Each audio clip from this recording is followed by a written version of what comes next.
The plan was for a calm, relaxing weekend escape, just me and Livia on a road trip through some scenic backroads. We hadn't planned much, just a few days of driving through the countryside, exploring small towns and staying in a cozy cabin. A spontaneous trip, something to break away from the routine. We both needed it. We set off in the late afternoon on Friday, the car loaded with snacks and bags stuffed with our clothes. The sky was that perfect shade of deep orange as the sun began to set, casting a warm glow over everything, the kind of light that made you feel like you were in a painting. Livia was taking pictures with her phone, capturing the beauty of the fields and trees as they rolled by. "I love this," she said, smiling as she showed me a photo of the road ahead. "Just us, no stress. It's perfect." I agreed. Exactly what we needed. No work, no distractions, just peace. The first few hours of the drive were easy, filled with laughter and light conversation. We passed small towns, their main streets lined with quaint shops and winding roads that cut through forests and fields. The farther we went, the fewer cars we saw. Soon we found ourselves on a narrow two-lane road surrounded by thick trees, the sky now fading into dusk. "I think we're getting close," I said, looking at the GPS. The cabin should be another 30 minutes away. The road ahead was empty, not a single car in sight. The trees loomed on either side, casting long shadows as the last bit of daylight slipped away. A chill began to settle in the air, and I turned up the heat in the car just a notch. As we drove deeper into the forested area, I started noticing how quiet it was. The usual background noise of the city was long gone, replaced by the soft hum of the tires on the asphalt. "Creepy, huh?" Livia said, peering out the window. "It's like we're the only ones out here." "Yeah," I agreed. "We're in the middle of nowhere after all." We hadn't seen another car for miles when, suddenly, something appeared in the distance, small flashing lights bouncing in the darkness. And as we got closer, I saw the unmistakable glow of orange traffic cones. Up ahead, the road was blocked by several cones, and a man was standing beside them, waving a flashlight toward us. He wore what looked like a uniform, though it was hard to tell in the dim light. "Roadblock?" Livia asked, leaning forward. "There's no construction marked on the GPS," I said, slowing down the car. We came to a stop a few feet away from the cones, and the man approached the driver's side. I couldn't see his face clearly, but something about him made me uneasy. The uniform wasn't quite right. It looked more like a cheap security outfit than something official. The flashlight beamed directly in my eyes as he gestured for me to roll down the window. "Sir," he said, "I need you to step out of the vehicle." Immediately, alarm bells went off in my head. What kind of cop asks you to step out of the car without giving a reason? There wasn't a police car in sight, and his uniform. Something was seriously wrong. I looked at Livia. She didn't say anything, but her eyes were wide, and she slowly shook her head. "This doesn't feel right," she whispered. My hand hovered over the window button. "What's the problem, officer?" I asked. "There's a situation up ahead," he said, leaning closer to the window. The flashlight was now inches from my face, the glare blinding. "We need you to step out so I can check your license and registration." I shifted in my seat, looking at Livia again. "This doesn't make any sense," she whispered. "Why would he need you to get out?" "I don't know," I whispered back, my stomach tightening. The man tapped on the window with his flashlight again, this time with more urgency. "Sir, I'm not asking. Get out of the vehicle now." Livia's grip tightened on my arm. "Lock the doors," she said firmly. I didn't hesitate. My hand shot to the door controls, locking all the doors. The man's face darkened, his expression hardening as he realized what I'd done. "Sir, I'm ordering you to get out of the vehicle," he said, his voice more aggressive now. I didn't respond. Instead, I looked at the cones in front of us, and then at the narrow shoulder of the road. There was just enough space to maneuver around them if I was careful. I shifted the car into reverse, and as soon as I started backing up, the man's demeanor changed completely. He stepped back from the car, his face twisted in anger. "What are you doing?" he shouted, banging on the hood with his flashlight. "We're leaving," I muttered under my breath. As soon as I had enough space, I turned the wheel sharply and maneuvered around the cones, my tires crunching on the gravel shoulder as I veered back onto the road. The man was shouting something behind us, but I couldn't make out the words. I just floored the gas and didn't look back. Livia was breathing heavily beside me, her hand gripping the seat. "What the hell was that?" she asked, her voice trembling. "I don't know," I said, looking in the rearview mirror, "but I'm calling the police." I fumbled for my phone, dialing 911 while keeping my eyes on the road. The dispatcher picked up quickly, and I explained what had happened as best as I could. We were stopped by someone posing as an officer. It wasn't right. He wasn't official. "Can you give us your location?" the dispatcher asked, her voice calm and professional. "Somewhere near Route 12, just off the main road." "We're heading north now," I replied, my hands shaking slightly as I gripped the steering wheel. The dispatcher was silent for a moment. "We'll send someone out to check the area. Stay on the line and don't stop until you're somewhere safe." I nodded, even though she couldn't see me. Livia was still looking over her shoulder as if expecting to see headlights racing after us. "Are they following us?" she asked, her voice a mixture of fear and disbelief. "No, I don't think so," I said, though I wasn't entirely convinced. My eyes kept darting to the rearview mirror, expecting to see the man's car barreling down the road behind us. We drove for what felt like an eternity, the trees on either side blurring into the night as I pushed the car faster. Eventually, we reached a small gas station at the edge of a tiny town. I pulled in, parking under the bright lights of the station's canopy. The sense of relief that washed over me was overwhelming. The dispatcher stayed on the line until I told her we were safe. She assured me that officers were already on their way to check the area where we'd encountered the man, but I wasn't sure how much comfort that gave me. Livia and I sat in the car for a few minutes, neither of us saying a word. My mind was racing with questions. Who was that man? What had he wanted? And how close had we come to something much worse happening? Eventually I turned to Livia. "You okay?" She nodded, though her face was pale. "I don't know what would have happened if we'd gotten out of the car." "I don't want to think about it," I said. We sat there in silence for a few more minutes before finally deciding to continue on to the cabin. We were both shaken, but there was nowhere else to go, and the thought of turning back was just as unsettling as pushing forward. When we finally arrived at the cabin, the place that was supposed to be our cozy retreat now felt too remote, too isolated. Every little noise outside made me jump, and Livia kept the blinds tightly shut. We didn't talk about what had happened, but it hung in the air between us, unspoken but heavy. The next morning, I got a call from the local police. The officer on the other end told me they had sent an undercover unit to the spot where we'd encountered the roadblock. When they arrived, they arrested the man who had been trying to stop us. But that wasn't the worst of it. There were 3 more men hiding behind the bushes, all waiting for the right moment to ambush whoever fell for their trap. The officer explained that this group had been targeting people on isolated roads for weeks. "You two were smart to trust your instincts," he said. "Things could have ended much differently." I thanked him and hung up the phone, feeling a mix of relief and disbelief.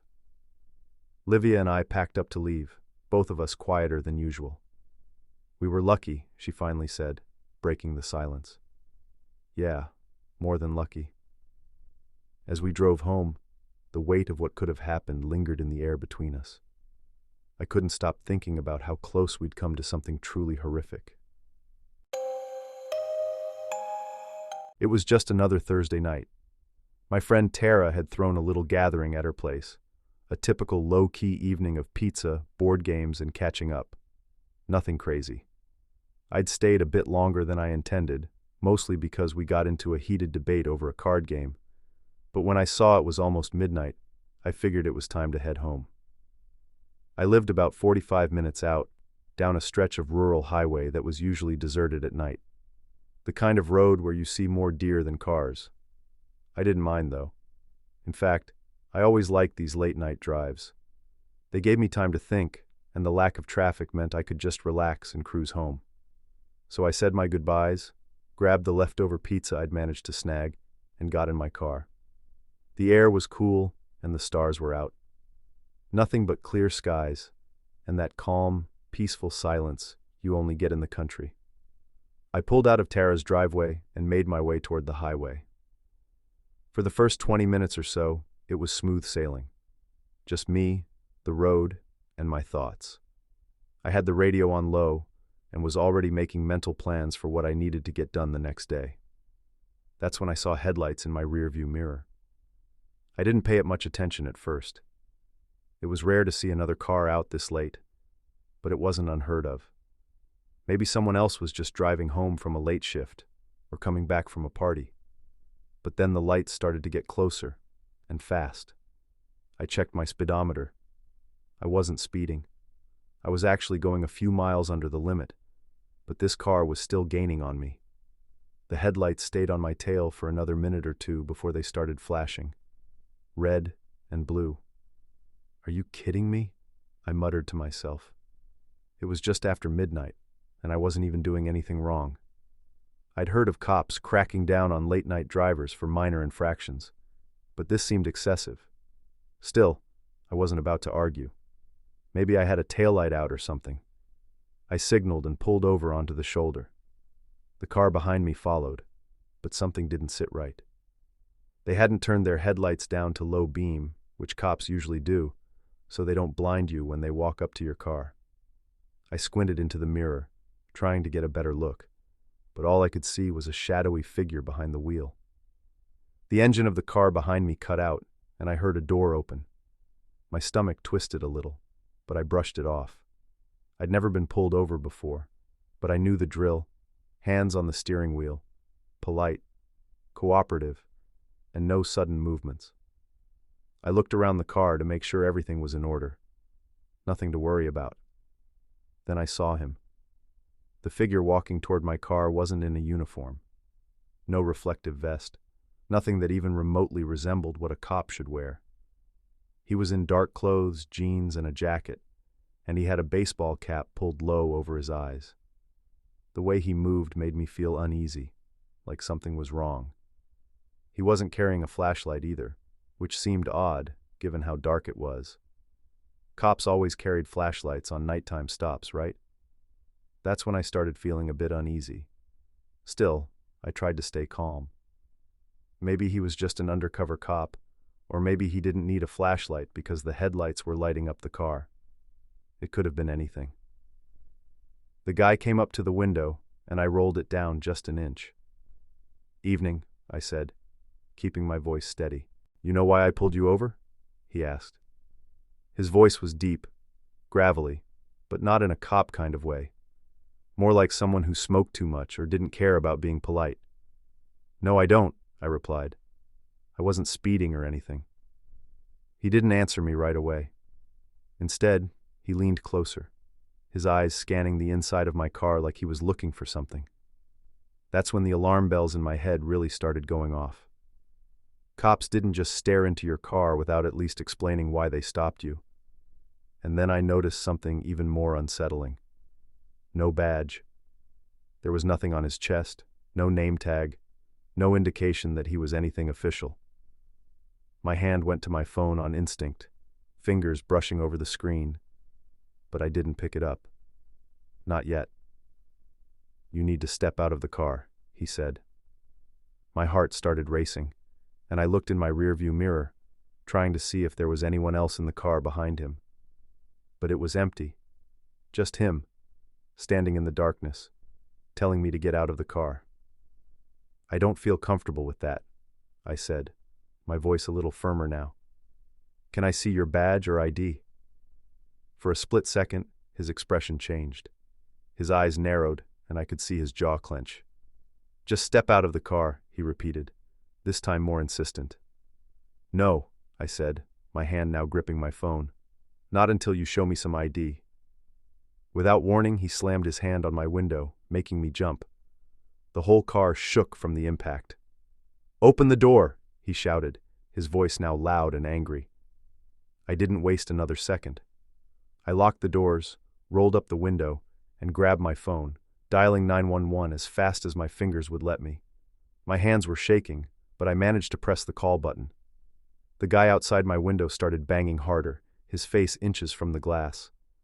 "I'm being pulled over by someone who's claiming to be a cop, but I don't think he is," I said, my voice trembling as I spoke to the dispatcher. "I'm on Old Mill Road, about 5 miles from town."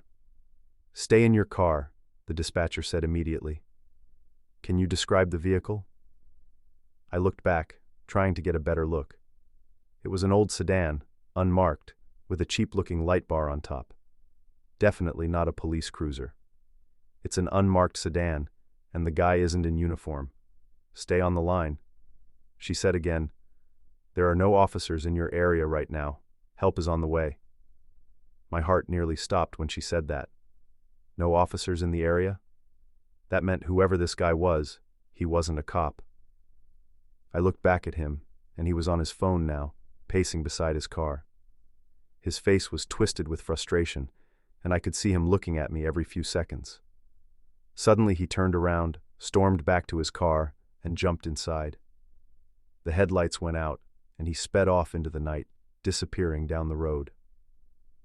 I stayed on the phone with the dispatcher until real cops arrived about 10 minutes later. They checked me over, took my statement, but there wasn't much they could do. The guy was long gone, and there weren't any cameras on that stretch of road. I went home that night, but I didn't sleep. Every time I closed my eyes, I saw that guy's face, his hand slamming against my window. I thought about what would have happened if I'd gotten out of the car or if I hadn't called 911. A few days later, the cops followed up with me. They thanked me for calling 911 and told me I'd done the right thing, but it didn't make me feel any better. From that night on, I stopped driving that road after dark. Even now, months later, I still get uneasy when I see flashing lights in my rearview mirror. I know it's probably a real cop, but I can't shake the memory of that man, his face, his voice, the way he tried to control the situation. He might be gone, but I'll never forget that night. It happened when I was 16. I was walking home from school, taking my usual route through the residential streets. I liked walking. Plus, I lived close enough that it never seemed like a hassle. The sidewalks were lined with tall trees, and the sun was starting to set, but there was nothing particularly out of the ordinary about it. It was just another walk home, or so I thought. I noticed the car before I noticed the man. It was a black sedan, older but well kept. It didn't look particularly out of place, just another car parked along the side of the street. But then, out of the corner of my eye, I saw movement. A man was standing beside the car, wearing what looked like a police uniform. He was tall, and with a stiff posture that gave him an air of authority, but there was something about him that didn't sit right with me. His uniform didn't quite fit, and he wasn't wearing a badge. I tried to tell myself it was nothing, just someone out for a walk, or maybe a plainclothes officer, but something about the way he was watching me made me feel uneasy. I kept walking, trying not to make eye contact, but I could feel his gaze following me. As I passed, I heard his footsteps behind me. "Hey, miss!" His voice was deep, commanding, the kind of voice that usually made you stop in your tracks. But I didn't. I kept walking, quickening my pace a little. "Miss!" he called again, more insistent this time. "I need to talk to you." Against my better judgment, I turned around. The man was walking toward me now, a serious look on his face. "You fit the description of a runaway," he said, his tone flat and emotionless. "I'm going to need you to come with me." Runaway? That didn't make any sense. I wasn't even dressed in a way that would suggest anything like that. My school uniform, backpack, everything about me screamed student, not someone on the run. And why would a lone officer, without a patrol car in sight, be handling something like this on foot? "I'm not a runaway," I replied. "I'm just walking home from school." He didn't seem to care. His hand reached out, grabbing my arm in a way that was far too forceful. "I'm going to need you to come with me," he repeated, his grip tightening. "You can explain everything at the station." At that moment, everything inside me screamed that this wasn't right. This wasn't how police handled things, especially not in the middle of a suburban street, without any backup, no car, and no explanation other than his vague statement. "I need to call my mom first," I stammered, trying to pull away from his grip. "She'll clear everything up. You don't need to call anyone. Let's go." The panic overwhelmed me. His face, his voice, his insistence. It all felt wrong. I yanked my arm free with all the strength I had, surprising both him and myself. Without thinking, I bolted. I didn't look back. I just ran. I didn't know where I was going, only that I needed to get away from him. I spotted a house a few blocks down, lights on in the windows, and made a beeline for it. I banged on the door. My mind raced with a million different thoughts, the dominant one being that I couldn't let him catch me. I couldn't let him take me. The door swung open, and a middle-aged woman stood there. "Please help me," I cried. "A man is trying to take me." Before I could say anything else, she pulled me inside and shut the door. I could feel my body shaking, adrenaline coursing through me as I tried to explain what had happened. "He said he was a cop," I managed between breaths, "but I don't think he really is. He grabbed me." The woman wasted no time. She grabbed her phone and dialed 911 while her husband stood by the window, peeking through the curtains to see if the man was still out there. I looked too, but didn't see the man anywhere. Within minutes, the real police arrived. They took my statement, asking questions about the man, what he had said, and what he looked like. I gave them everything I could remember: the black sedan, the ill-fitting uniform, the way he had grabbed my arm. They assured me that they would look into it, but I could see the concern in their eyes. They told me that similar reports had been coming in from nearby neighborhoods over the past few weeks. A man posing as a police officer, targeting young women, walking alone. They drove me home that night, and my parents were beside themselves with worry when they found out what had happened. My mom hugged me so tight I could barely breathe, and my dad's face was pale, his usual calm demeanor shaken. For the next few days, I couldn't shake the experience. Every time I walked outside, I found myself scanning the street for that black sedan, for the man in the fake uniform. My heart would race every time I saw someone who looked even remotely like him. A week later, the police came back with news. They had found the man's car abandoned in a nearby parking lot, but there was no sign of him. Inside the car, they found police equipment, fake badges, uniforms, even a siren light for the dashboard.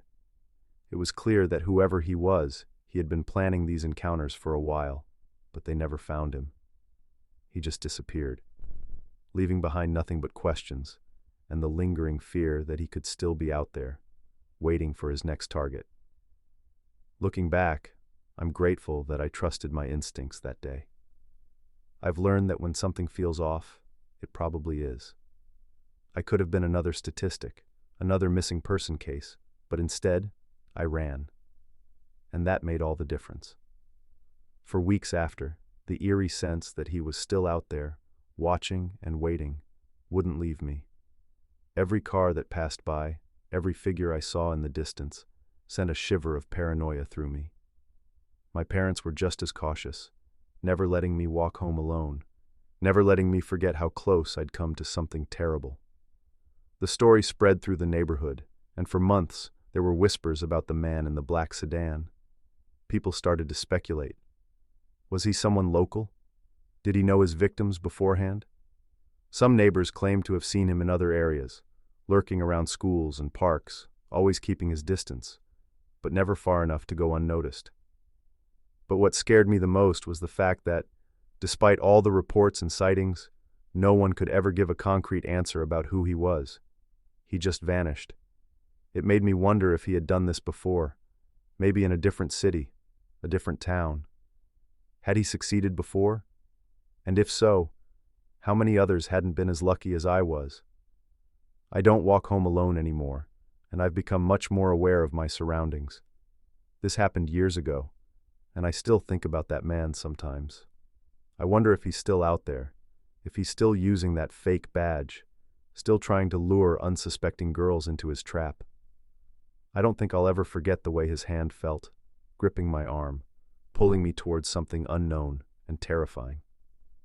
It's a reminder that danger doesn't always look like a monster in the dark. Sometimes it wears a uniform. Sometimes it pretends to be the very thing you're supposed to trust, and that's what makes it truly terrifying. It was supposed to be just another quiet evening at home. Gwen and I had settled in for the night, the kind of peaceful evening we'd come to love after moving into our new place. We were still getting used to the neighborhood, but it had a comforting, quiet vibe that made it feel safe. Most nights, we'd have dinner, watch a movie, and then head to bed without a second thought about the world outside. But that night was different. I was sitting on the couch, watching some late-night show while Gwen dozed off next to me. We'd both had long days at work, and we were more than ready to call it a night. The clock on the wall read 10:45 p.m., late enough for us to start winding down, but not so late that we were totally out of it. The world outside was still, no cars passing by, no neighbors out walking their dogs, just quiet. That's why, when we heard the knock on the front door, it was so jarring. Gwen stirred next to me, her eyes fluttering open. "Did you hear that?" "Yeah. Who's knocking at this time?" We exchanged a look. Nobody in the neighborhood had any reason to be at our door this late. My first thought was, maybe it was a neighbor in some kind of trouble, or maybe it was a package delivery, although that didn't make much sense at this hour. I stood up, Gwen sitting up as well, and made my way to the door. I'm not usually one to get paranoid, but something about a late-night knock gets under your skin. I looked through the peephole before opening the door, hoping to get a look at who it was. There, standing in the dim light of our porch, was a man in what looked like a police uniform. He wasn't young, probably in his early 40s, with a clean-shaven face and a cap pulled low over his forehead. The uniform looked legit enough, navy blue with patches on the shoulders, a shiny badge on his chest. But the second I looked at him, a strange sense of unease crept in. Something wasn't quite right. I didn't open the door all the way, just cracked it enough to speak. "Can I help you?" "Good evening," the man said, his voice low and calm. "I'm Officer Barnes with the local police. We've had reports of a disturbance in the neighborhood, and I need to come inside and ask you a few questions." A disturbance? We hadn't heard anything, and the idea of police investigating something this late without any warning felt off. Still, I kept my voice even. "What kind of disturbance?" "We haven't seen or heard anything." The man's eyes flicked to the side, almost like he was checking the street. "It's routine.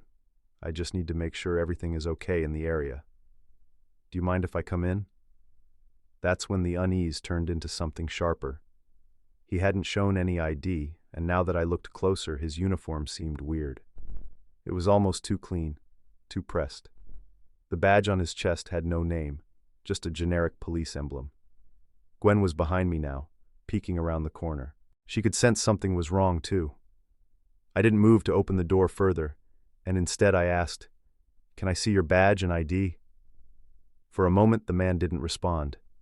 His face stayed neutral, but there was something behind his eyes, something hard. "I'm in uniform, sir. I need you to cooperate and let me inside." Gwen stepped closer, her hand on my arm. "Do you think we should let him in?" she whispered, though her voice held clear doubt. I shook my head slightly. "I don't think so. Sir, ma'am, this is official police business. You don't want to make this harder than it needs to be." That did it. The way he said it, like he was giving us an ultimatum, sent alarm bells blaring in my head. Real officers didn't act like this, at least not without offering some form of ID. I took a step back and pulled the door halfway shut. "If this is official business, I'll call the station and confirm," I said. "If you're really here for something, we'll cooperate." The man's face darkened. He stepped closer to the door, his voice dropping to a low, almost threatening growl. "Sir, I'm not asking again. Open the door. At that moment, my instincts kicked into high gear. This wasn't a cop. I didn't know who he was or what he wanted, but he wasn't with the police. I stepped back fully, pulling the door shut and locked it. Without missing a beat, I grabbed my phone and dialed 911. Gwen was standing next to me now, her face pale. What's happening? Is he still there? I held the phone to my ear as it rang. I don't know, I whispered. But something's not right. When the dispatcher picked up, I quickly explained what was happening, that a man claiming to be a police officer was at our door, demanding to come inside, but refusing to show any ID. Stay on the line, the dispatcher said. Do not open the door for anyone. We have no officers assigned to your area tonight. That sent a jolt of fear straight through me. None, I asked, my voice louder than I intended. None, the dispatcher repeated. We're sending a unit to your location right now. Stay inside and keep your doors locked. I hung up and looked at Gwen, who was staring at the door with wide eyes. They said there are no cops in the area. Her face went white. Then who is he? We both stood there, frozen for a moment, listening. There was silence from the other side of the door. I took a step forward and peered through the peephole again. The man was still there, but now he was pacing on the porch, muttering something under his breath. His whole demeanor had changed from calm to agitated. He kept looking toward the street, like he was waiting for something. Suddenly he stopped and looked directly at the door. Even though he couldn't see me, it felt like his eyes locked onto mine through the peephole. He took a step toward the door again, and my heart skipped a beat. Sir, I know you're still there, he said, his voice louder now, more aggressive. Open the door. We need to talk. I backed away from the door, shaking my head. I don't think so. The man grabbed my arm, pulling me toward the living room. What do we do? She asked. We wait, I said. The real police are on their way. But as I said the words, doubt crept in. What if this guy didn't wait? What if he tried to force his way in? I didn't want to think about it, but the thought was there. Minutes passed like hours as we stood there, waiting for the sound of sirens, waiting for anything that would make this nightmare end. The man knocked again, harder, but we didn't move. I wasn't about to give him another chance to get inside. Finally, we heard the distant wail of sirens approaching. The man on the porch must have heard it too because he stopped knocking. I peeked through the peephole one last time and saw him walking away from the door, his pace quickening as he disappeared into the shadows. The real police arrived moments later, 2 officers in full uniform. They knocked on the door, and this time, when I looked through the peephole, I saw the real thing. Badges, name tags, everything in place. I opened the door cautiously, relief flooding through me as they introduced themselves and stepped inside. After explaining what had happened, the officers told us they'd searched the area for the man. They didn't find him, of course. People like that don't just wait around to be caught. He probably wasn't working alone, one of the officers said. Sometimes they have someone waiting around the corner, ready to move in if things go wrong. That thought made my stomach churn. We were lucky, I realized. Lucky we hadn't opened the door. Lucky we trusted our instincts and called for help before things could go any further.